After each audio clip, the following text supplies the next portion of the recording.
وكل بدعة ضلالة وكل ضلالة في النار. قال الله تبارك وتعالى في كلام المجيد والفرقان الحميد: محمد رسول الله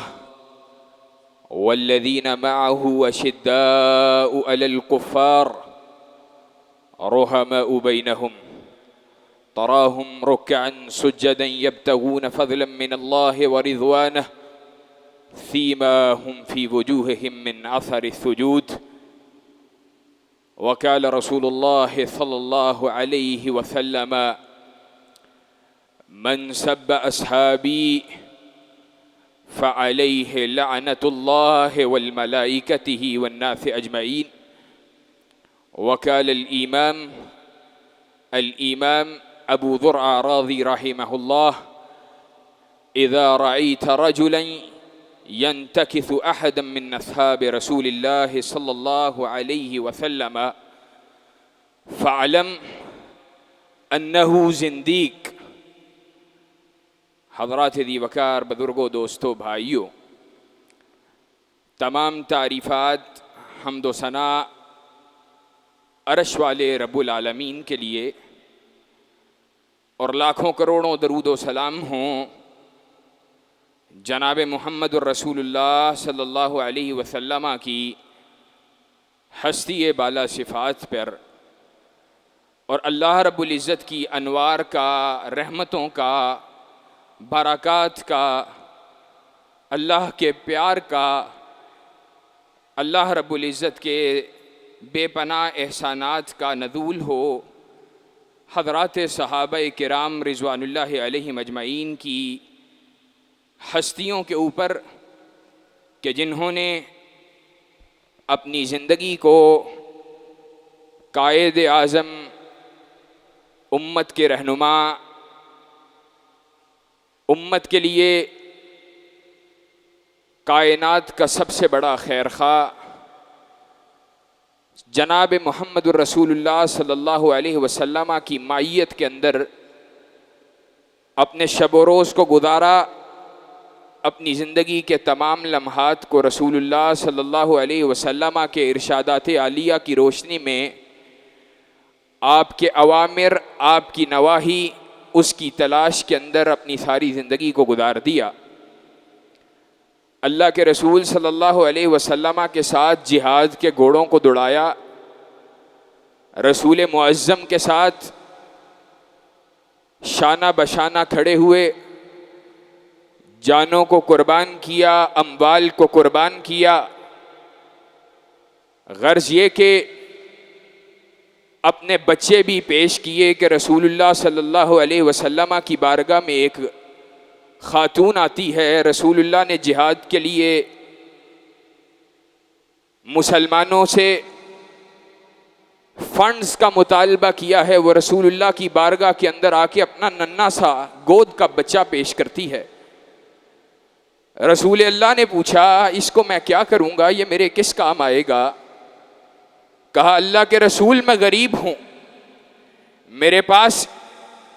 اس ننھے سے بچے کے علاوہ کچھ نہیں ہے،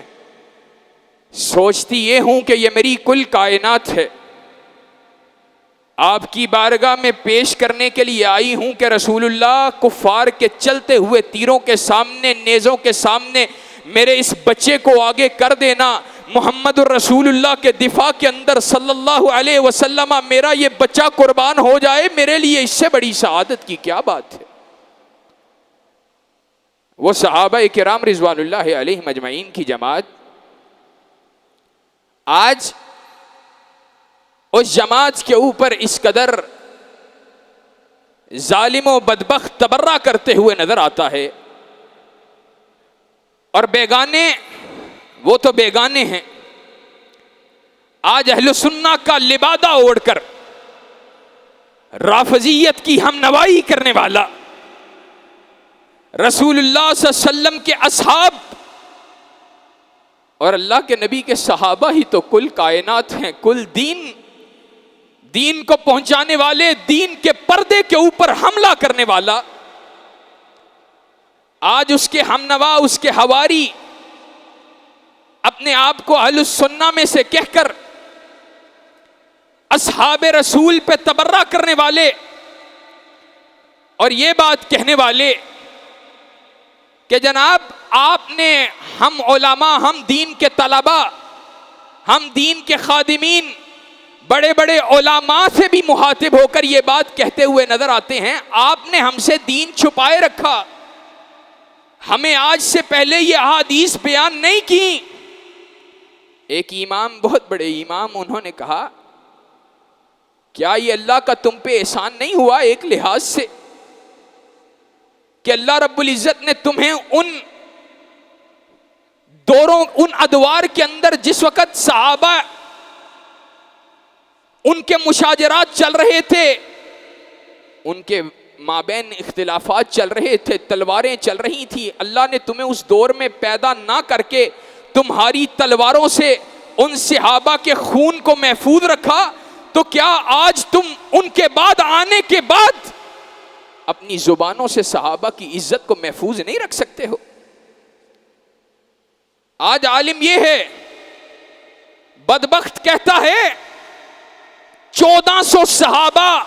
ان کے لیے تو رضوان اللہ علیہم اجمعین کے الفاظ بولے جا سکتے ہیں، رضی اللہ عنہم ورضوا عنہ، اللہ ان سے راضی ہوا، ان کے لیے یہ سرٹیفکیٹ تو موجود ہے، لیکن 1400 صحابہ کے بعد آنے والے، ان کے لیے رضی اللہ عنہ یہ صرف دعائیہ کلمہ ہے، یہ اللہ کا کوئی وعدہ نہیں ہے۔ جبکہ قرآن مجید کے اندر اللہ رب العزت نے خود بھی اس نے اعتراف کیا، کہا، جبکہ اللہ رب العزت قرآن مجید میں کہتا ہے وَكُلًّا وَعَدَ اللَّهُ الْحُسْنَى، اللہ نے جمیع صحابہ کی ساری جماعت کے ساتھ اچھائی کا وعدہ کر دیا ہے، جنت کا وعدہ کر دیا ہے۔ اور ائمہ دین امام ابو ذرہ رضی رحمہ اللہ نے کیوں کہا اذا رأیت رجلا ينتکث احدا من اصحاب رسول اللہ صلی اللہ علیہ وسلم، تم دیکھو کسی شخص کو ینتکث، کہ وہ کسی ایک صحابی، ایک دو نہیں کہا، جماعت نہیں کہا، دو نہیں کہا، اذا رأیت رجلا ینتکث احدا من اصحاب رسول اللہ، احدا من اصحاب رسول اللہ، کسی ایک شخص، کسی ایک صحابی اس کی شان اقدس کے اندر گستاخی کرے، فعلم انہو زندیق، لوگوں جان لو یہ شخص زندیق ہے، زندیق ہے۔ اور میں نے پہلے بھی آپ کو کہا تھا، یہ بات اسی منبر سے بیان کی تھی، آج دوبارہ دہرانا چاہتا ہوں، اہل سنت کا عقیدہ صحابہ کرام رضوان اللہ علیہم اجمعین کے حوالے سے یہ ہے کہ وہ کسی صحابی، کسی ایک صحابی، اس کی شان میں تنقیص کو اپنا شعار نہیں سمجھتے، اس کی شان میں تنقیص نہیں کرتے، بلکہ شرح عقیدہ طحاویہ کے اندر تو اس بات کو درج کیا ہے امام صاحب نے، شرح کے اندر لکھتے ہیں، کہا ایک اعتبار سے یہود و نصارہ کو اس روافضہ صحابہ کی گستاخ قوم پہ فضیلت حاصل ہے، یہود و نصارہ کو فضیلت حاصل ہے۔ وہ کیا وجہ ہے فضیلت کی؟ کہا وجہ فضیلت کی یہ ہے کہ جب یہودوں سے پوچھا جاتا ہے، یہود سے پوچھا جاتا ہے، وقیل للیہود من خیر هذه الامہ من خیر ملتکم، جب یہود سے پوچھا جاتا ہے تمہاری ملت کے اندر یہود میں سب سے بہترین لوگ کون ہیں، تو وہ کہتے ہیں اصحاب موسیٰ، وہ موسیٰ علیہ السلام کے صحابہ ہیں۔ وقیل للنصارى، اور جب نصارہ سے پوچھا جاتا ہے، عیسائیوں سے پوچھا جاتا ہے تم میں سے زیادہ، تمہاری ملت میں سب سے زیادہ خیر والے لوگ، بہترین لوگ کون ہیں، تو وہ جواب میں کہتے ہیں اصحاب عیسیٰ، اور کہتے ہیں آگے یہ قوم اتنی بدبخت اور ظالم واقع ہوئی ہے کہ جب ان سے پوچھا جاتا ہے کون لوگ ہیں من شر هذه الامہ، تمہاری ملت کے اندر، رسول اللہ کی ملت کے اندر سب سے زیادہ معاذ اللہ برے لوگ کون ہیں؟ تو وہ کہتے ہیں اصحاب محمد رسول اللہ صلی اللہ علیہ وسلم۔ جواب میں کہتے ہیں ہماری ملت کے سب سے بدترین لوگ معاذ اللہ اللہ کے نبی کے ساتھی ہیں۔ آج افسوس ہے کہ تیرے سینے کے اندر صحابہ کی محبت کا چراغ کیوں نہیں جل رہا؟ تیرے بیٹے کو انجینئر کی باتیں کیوں اپیل کرتی ہیں؟ تیرا بیٹا انجینئر کی بات کو سننے کے لیے تیار کیوں ہے؟ کیا نبی کریم آپ کے ارشادات، کیا آپ کے اعلانات، کیا صحابہ سے آپ کی محبت کا اظہار، کیا قرآن مجید میں صحابہ کی عظمت و شان تمہارے لیے کافی نہیں ہے؟ اور ظالم کہتا ہے میں نے ایسی جماعت تیار کی ہے جو حق والی ہے۔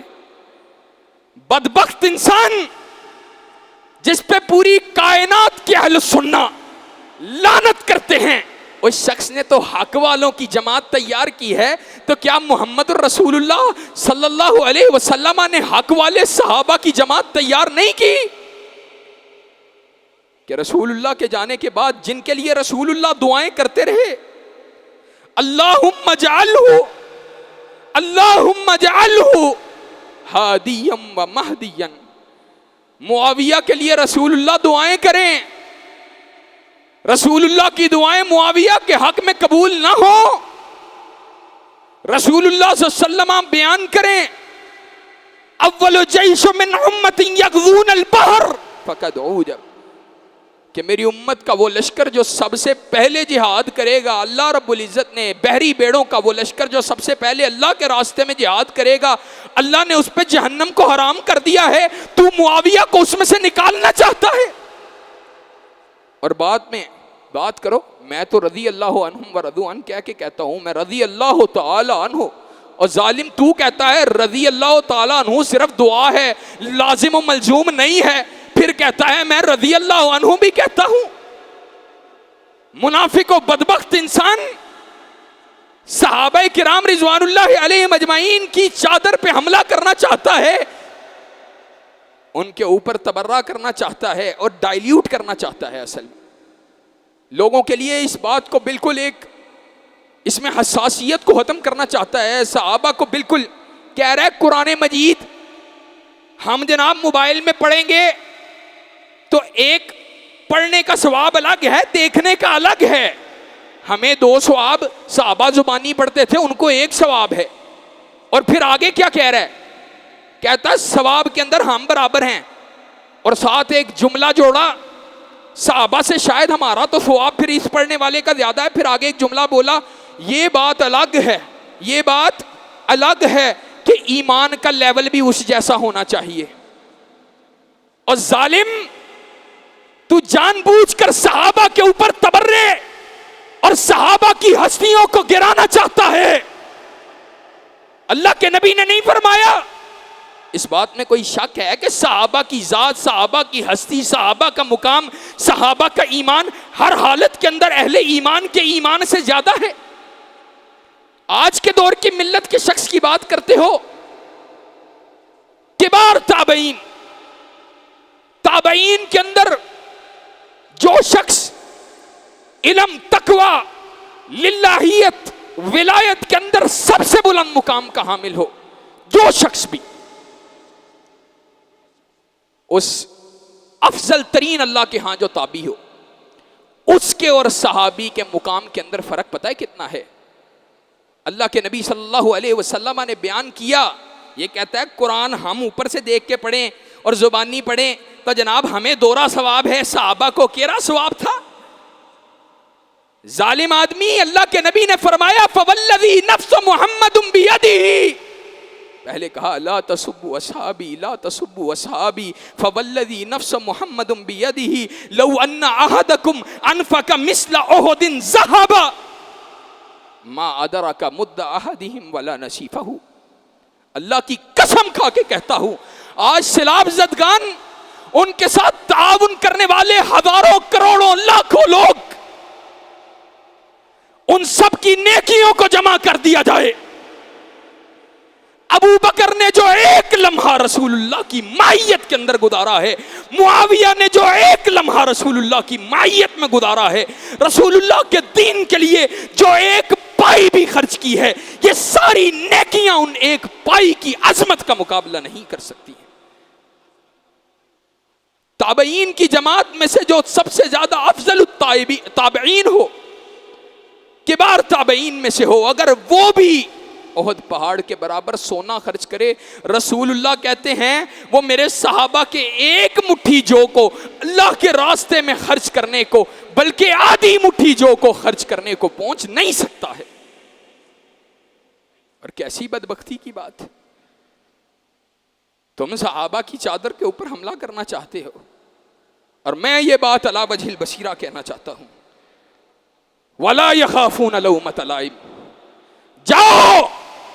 انجینئر کا چیلا کہتا ہے علامہ صاحب والد صاحب کے بارے میں، آپ کے پیچھے نماز نہیں پڑھوں گا آئندہ کے بعد، اگرچہ میں آپ کے پیچھے نماز پڑھ لیا کرتا تھا۔ پہلی تو بات یہ ہے، جو صحابہ کو گالیاں نکالنے والے، صحابہ پہ جھوٹ باندھنے والے، ان سے ہمارے حوالے سے جھوٹ منسوب کرنے کی کون سی ایسی بڑی بات ہے؟ لیکن پھر بھی اللہ کی قسم، یہ لارنس روڈ کا ممبر اور یہ لارنس روڈ کا مجمع صحابہ کی عظمت کو بیان کرنے کی وجہ سے، سیدنا امیر معاویہ کی شان کو بیان کرنے کی وجہ سے، سیدنا امیر معاویہ سے محبت، پیار، ان سے عقیدت کا اظہار کرنے کی وجہ سے یہ مجمع خالی صفوں کے اندر تبدیل ہو جائے، گوارا ہے، لیکن رسول اللہ کے اصحاب سے غداری کرنا گوارا نہیں ہے۔ حضرات، اور ایک اور بات،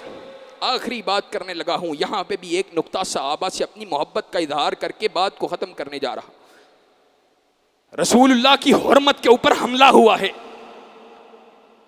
بی جے پی اس کے کسی بدبخت نے، کسی اس کے لیڈر ایم ایل اے نے پھر رسول معظم صلی اللہ علیہ وسلم کی شان اقدس کے اندر گستاخی کی ہے۔ انجینئر صاحب، مسلمانوں کی عمارت کو ڈھانا چاہتے ہو اور رسول اللہ کی حرمت پہ حملہ کرنے والے، ان کے خلاف تمہاری زبانوں کو تالے لگے ہوئے، اور پھر بات کرنا شروع کرتے ہیں۔ عمران خان نے پچھلے دنوں کہا سلمان رشدی کے اوپر حملہ وہ جناب والی درست نہیں تھا، قانون ہاتھ میں نہیں لینا چاہیے۔ پھر بعد میں جناب والا وضاحتیں ہو رہی ہیں کہ جناب میں اس کو پسند نہیں کرتا، لیکن بات صرف اتنی یہ ہے کہ قانون ہاتھ میں لینے، یہ وہ، تمہیں کہا کس نے ہے تم بات کرو؟ یہ علماء کا مسئلہ ہے، اور علماء کا نہیں بلکہ خطابی نے رحمہ اللہ الصارم المسلول کے اندر، ابن تیمیہ نے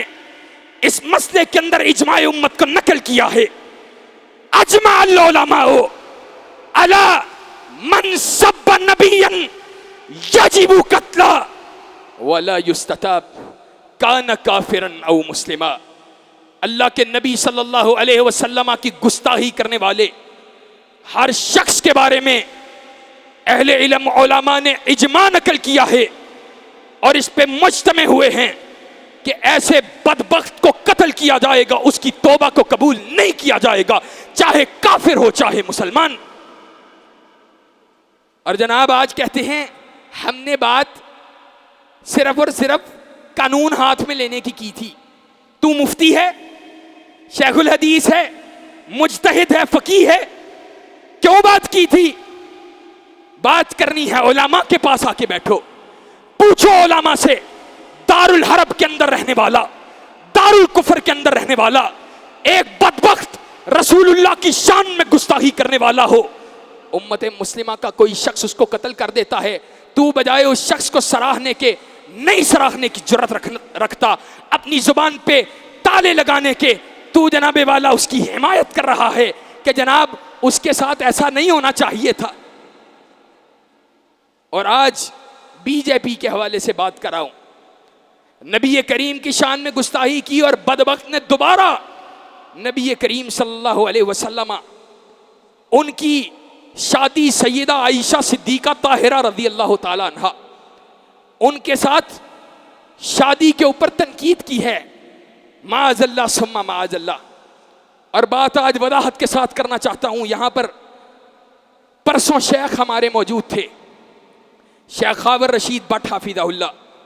طلبہ سے مخاطب تھے، کہا مجھے ایک منکر حدیث نے یہ بات کہی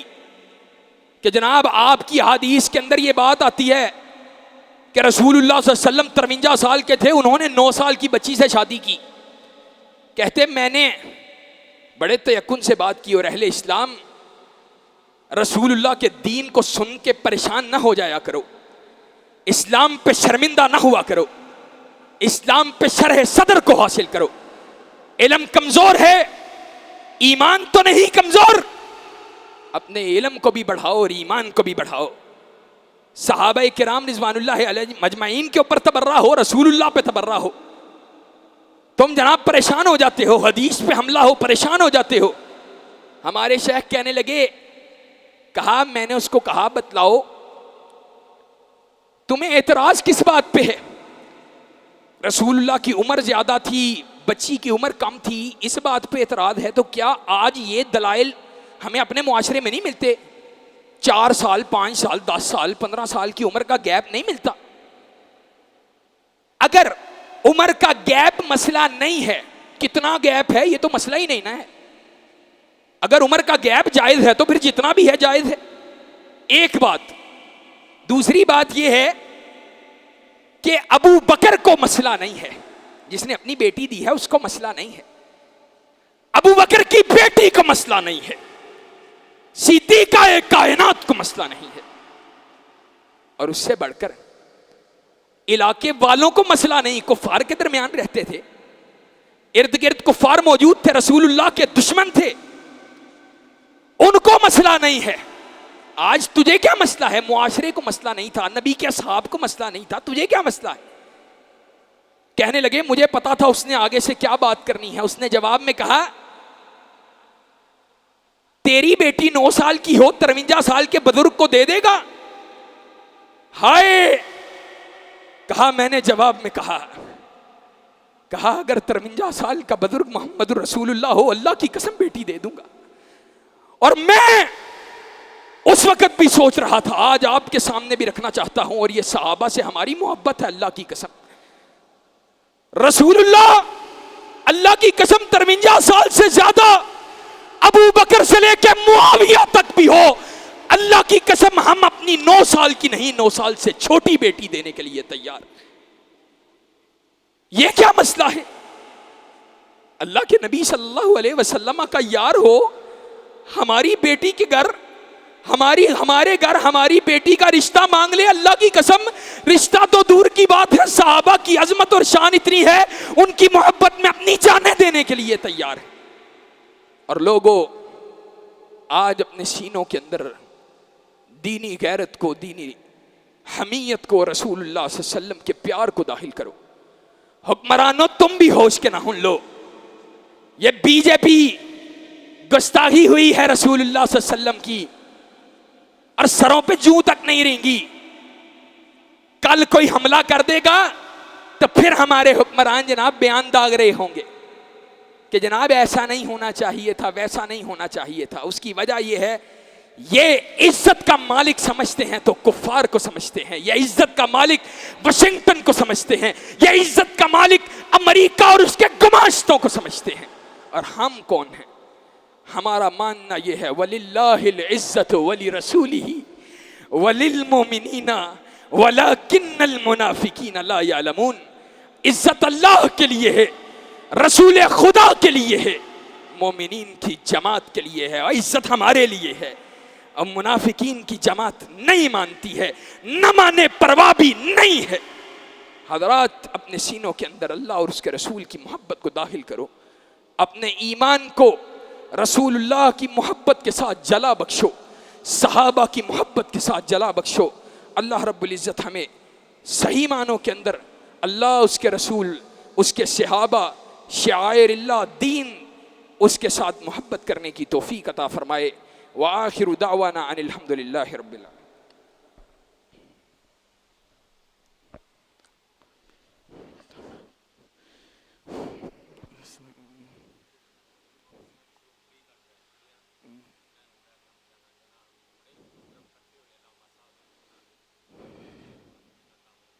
چلو بات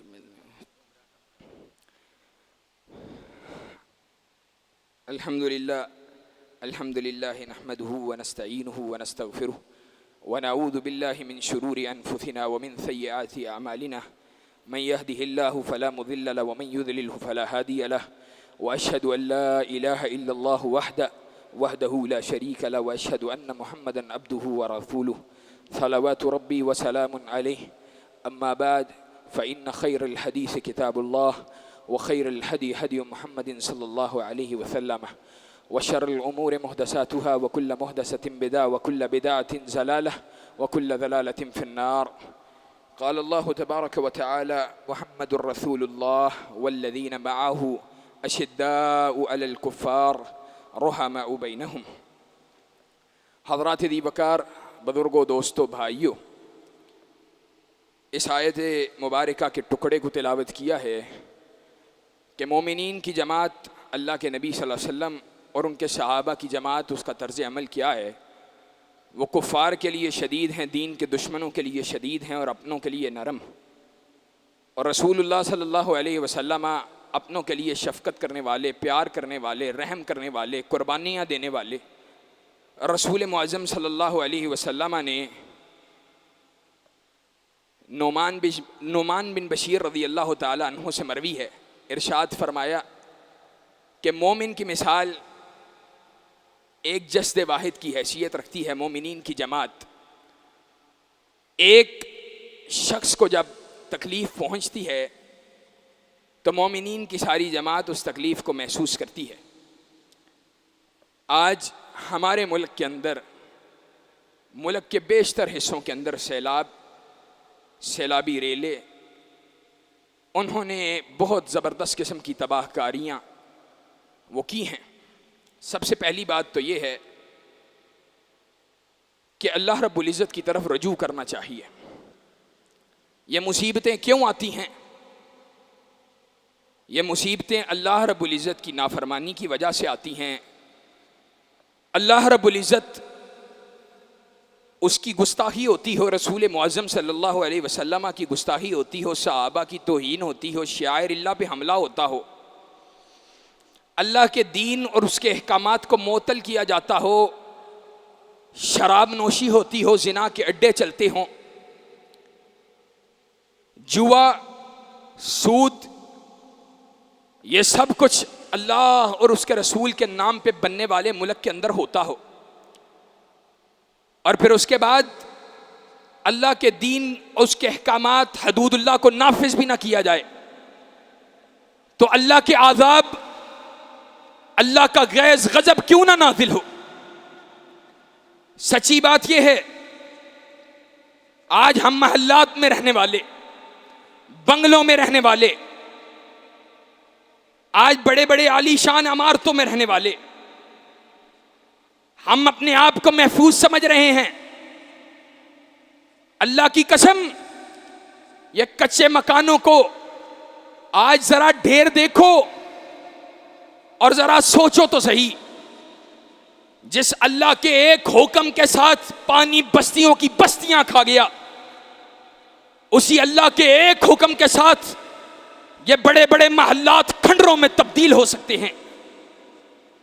آج